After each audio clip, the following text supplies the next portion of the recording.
I laughed as his minions rose, for tonight was the night of Junkenstein's revenge.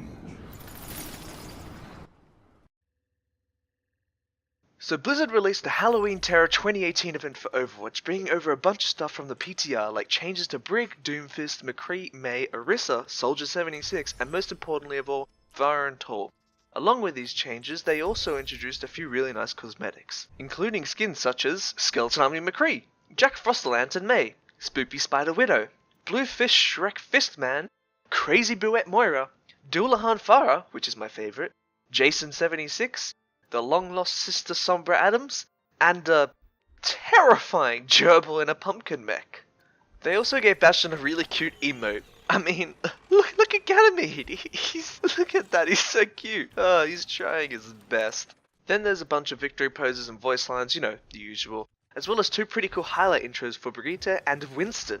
But all that's completely irrelevant to this video, since we want to find out who's the best hero to play as in the event's returning game mode, Junkenstein's Revenge. We have 10 heroes to choose from this year, and unfortunately it doesn't matter, because it's been 2 years but Blizzard still hasn't fixed how when McCree kills Reaper, he says, "Peculiar choice of headwear." Sorry, Pumpkin. when Reaper clearly isn't wearing the pumpkin skin anymore, he's a vampire, not a pumpkin. This event is unplayable, 0 out of 10 Blizzard. Okay, well now I hear you saying, well Spider, I don't really care about that game-breaking bug and still want to play. Who's the best hero? Okay, fine, I'll get to that. The first hero on the roster is Genji. Genji is really good at killing lots of low health targets quickly, utilizing the dash cooldown reset by constantly shurikening and dashing through the smaller zombie bots, as well as using his ulti, Dragon Blade in general is really effective. With his increased speed, wall climbing and dash skill, he is very mobile and can reach all 3 lanes of the map very easily. Genji's role is to take out the Zombardiers, defend the door, kill bots in groups, and take out Riptides. Unfortunately though, Genji is completely useless since he is extremely ineffective against the heroes that come out and kill the team. And everyone knows that they are the only real threat. Also, Genji is Japanese, and playing him would make me a weeb. Genji gets 0 out of 10, unplayable. The second hero on the roster is Hanzo. Oh no, it's another anime man. Hanzo is an all-rounder, effectively dealing lots of damage to both heroes and bots with his storm arrows, as well as having enough mobility with his new lunge skill to jump between lanes. As Hanzo, your job is to ulti all the enemy heroes as they are spawning, deal damage to heroes and bots, especially the Zombardiers since you have a lot of range to deal with them, as well as to take high ground and defend the door. But just like Genji, he can't really deal a lot of damage to the smaller heroes like Mercy and Symmetra unless you have good aim, and we all know that you probably don't. Also, like Genji, he's Japanese, so playing him as well makes you a weeb. Not only that, but Hanzo uses a bow. A bow! How effective can arrows be against robots? Hanzo gets a 0 out of 10. Why use technology from thousands of years ago when you could just use a gun, like McCree? McCree is a hero destroyer. His ulti and flashbang along with his high damage on his revolver make him extremely effective against the enemy heroes. McCree's role is to set up on the left lane, shoot all the bots up there to build ulti, and then kill the enemy heroes with his Deadeye. Every now and then, he's also tasked with shooting Riptides if he has the time. You don't really want to leave the high ground as McCree, but if you do, his role is effective at getting out of range of the enemy heroes, and his stun is good against Roadhog's self-heal. Bad luck for anyone thinking of playing this hero though, because he is horrible at killing smaller bots without his ulti, and his lack of mobility means that you are going to be taking a shit ton of damage from the Zombardiers and Junkenstein, even while you're not standing still in your ult. But that isn't even the main reason not to play him. You shouldn't play McCree because Blizzard still hasn't fixed his voice line. He is literally unplayable, 0 out of 10. Next hero! The next hero is American Dad Soldier 76. He's kinda underwhelming. Soldier's healing means that your job is to sit next to your healer, or you're constantly dying McCree, to keep them topped up.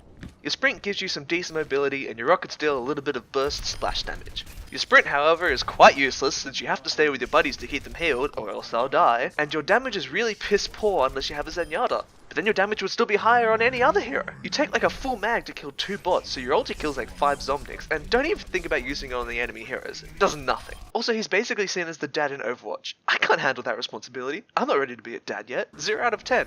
The fourth hero is Torbjorn, who recently got reworked and is extremely strong in this game mode. With his turret dealing damage in combination with Torb himself as well as his new ulti, he can clear out groups of bots and heroes quickly. Torb's job is to defend the door from stray bots and Riptides, as well as to deal damage damage to heroes. His ulti can create zones where bots and riptides can't get past without dying and can also deal intense damage to the enemy heroes. The problem with Torb though is that his turret is basically cheating. You should have to physically play 2 characters at once. It is surprising that Blizzard allows this automation and aimbot in their own game. They actively endorse it. Also, he's too short and the lower point of view makes it impossible to play. 0 out of 10. Torb needs a growth spurt buff. Cheers love, the next hero is Tracer.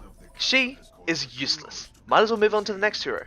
Okay fine, I'll talk about her. Tracer's role on the team is to jump between lanes and the door to kill any zombies, riptides, and stray zombies with her quick bursts of damage, pulse bomb, and mobility. If the door takes damage when you're playing Tracer, it is your fault. The problem is that she can only kill like 1 bot per second max with her guns. She is extremely fragile and dies in one shot about 5 seconds after she respawns. Her pulse bomb really doesn't do enough damage to the enemy heroes, and people also generally know that she isn't good, so you'll get curved by your team whenever you pick her. Also in the game, she is called Will-o'-the-Wisp, which is described as an atmospheric ghost light that in literature has a metaphorical meaning, describing a hope or goal that it leads one on, but it is impossible to reach. Just like how picking Tracer leads you to believe in this pathetic fantasy that you could win this game mode with her. 0 out of 10. I always hated her anyway. The next hero is Widowmaker. She is the second sniper of the game mode, and her only job is to sit up on the platform above the door and to shoot things in the head. All your job entails as Widowmaker is to shoot in this priority order: riptides, bots near the door, zombies, enemy heroes, and the last priority is normal bots. She is pretty good at what she does as long as you can aim. However, the problem with Widowmaker is that she is mostly shit at taking out heroes, because they're usually right below her, and have you tried shooting straight down? It is a nightmare to aim. Also, she is only really good at killing single targets. Get overwhelmed and Widow takes a decade to kill a third of the enemies. Also, she's not even the best sniper in the game. That title would go to Ana, the first support hero on our list. Ana is the best healer for teams that are spread out and need a lot of healing quickly. Her biotic grenade is great for healing, damaging groups of enemy bots, and cancelling Roadhog's self-heal. The sleep dart skill is also great to use on Roadhog and some of the other enemy heroes at times. Her role is to stand on the raised ground to the right of the door and to heal the team, while subsequently shooting zombies, riptides, and any bots near the door. Also, nano boosting a teammate when they are about to die is a great way to save them, and boosting a Torb or McCree can usually save the round at times. The problem with Ana though is that she just really doesn't deal enough damage. Her job is to protect the door, but it takes like 3 shots to kill a bot, and her fire rate is really low, which means that half of the bots you try to kill will blow up on the door by the time you've shot twice. Also, she's really old. I'm afraid that she might die of old age midway through the game and join the enemy team as a zombie. 0 out of 10.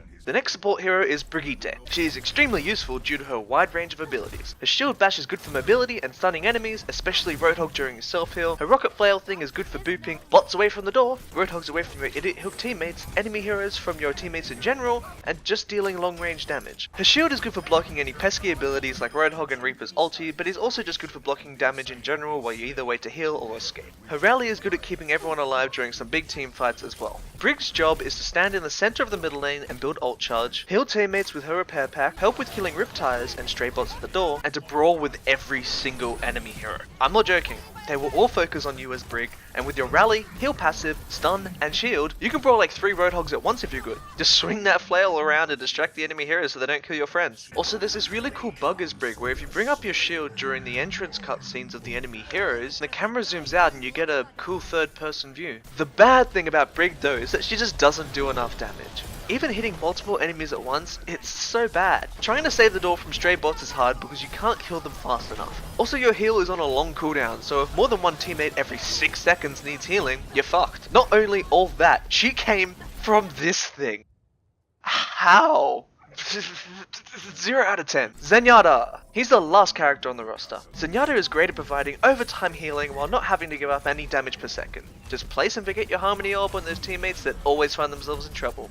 Also, his Discord Orb is just amazing at helping take out the enemy heroes. Zen's job is to kill any riptides and stray bots that get close to the door, and then go back to killing everything else. Just like Tracer, if the door gets damaged, then it's on you. The problem with Zen though is that he doesn't really heal enough. His healing is so slow and only single target, meaning that you're not really going to keep everyone alive. And if you think that ulting will keep everyone up, well, it will, but then no one is shooting the bots to the door because that was your job and then the door breaks. Also, all the characters in the game mode keep commenting on how they don't trust him.